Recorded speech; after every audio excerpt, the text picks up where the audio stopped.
So now we come on to motor equivalence experiments. These are demonstrating the relation between words and gestures. The linking of words and gestures, which can be seen as dual expressions of meaning, can be made overt, can be perceived by specific controlled mind-brain experiments.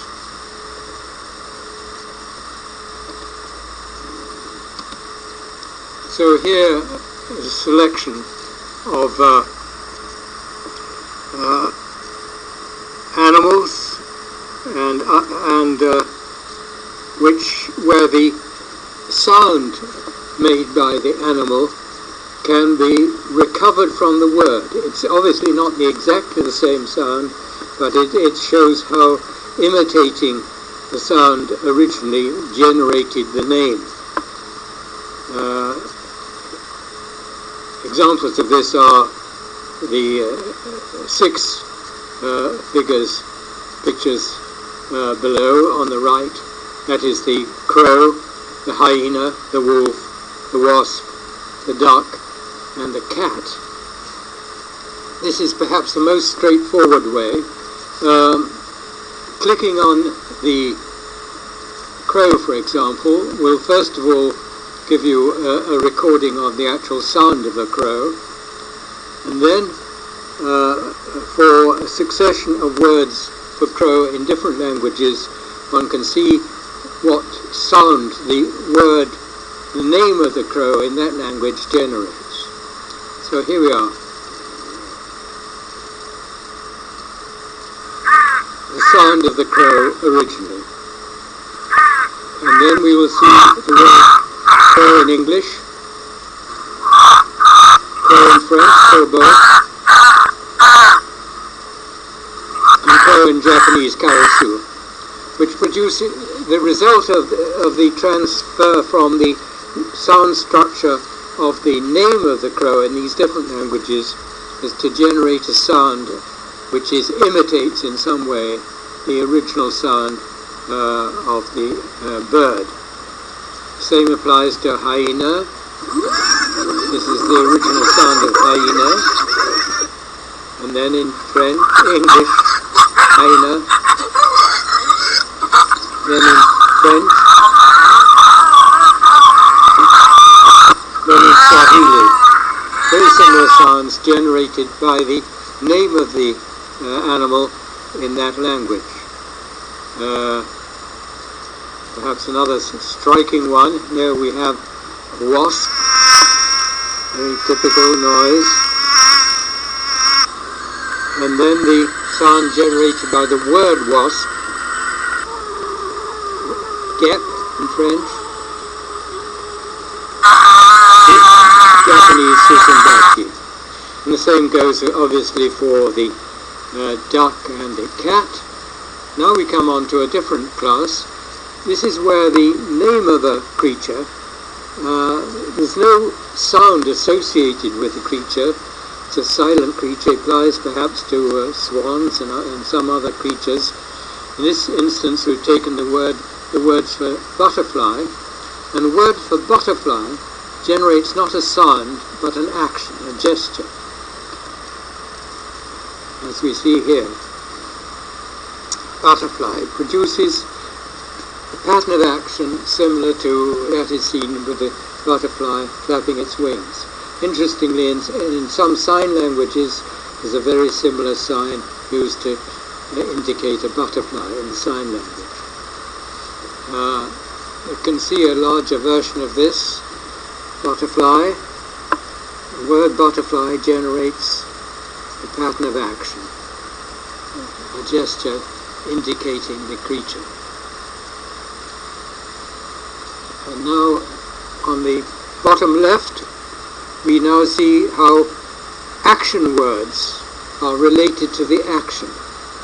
The speech sounds going to form the action word, when taken together and using motor equivalence, generate the action associated with the word.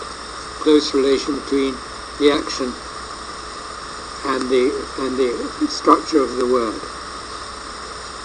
can be seen slightly larger screen.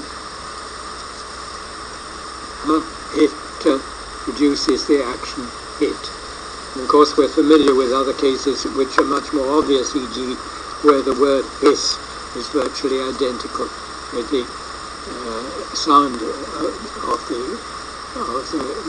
related meaning of the word.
Well, some years ago, Michael Arvid and myself, we presented some speculation about the evolution of language.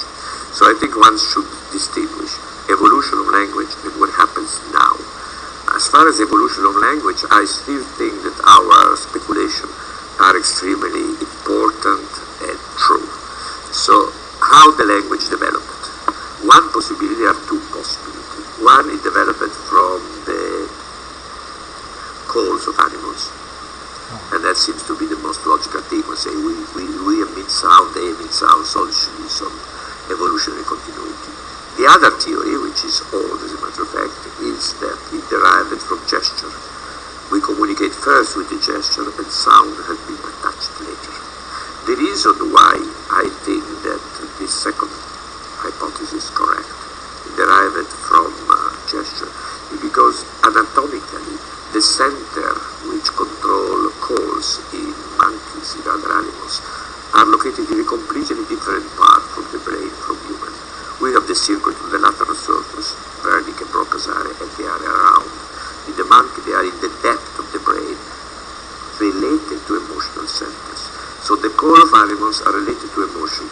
Our system is unrelated to emotion. We talk often without particular emotions, just communicate on my telephone. So anatomically they don't fit. Second, when we destroy, like in a HASIC, the circuit, the lateral circuit, still the person is able to utter emotional cries. They say, ooh, oh, exactly as the animal.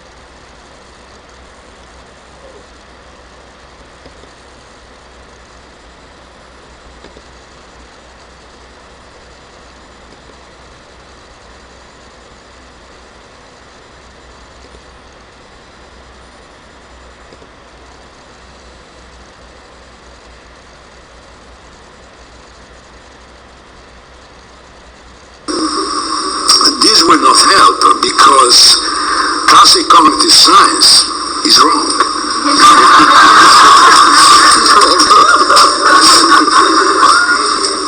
I mean, we learn it day by day.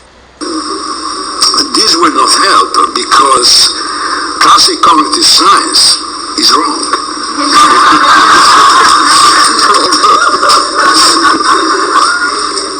I mean, we learn it day by day that you can't get away without a body.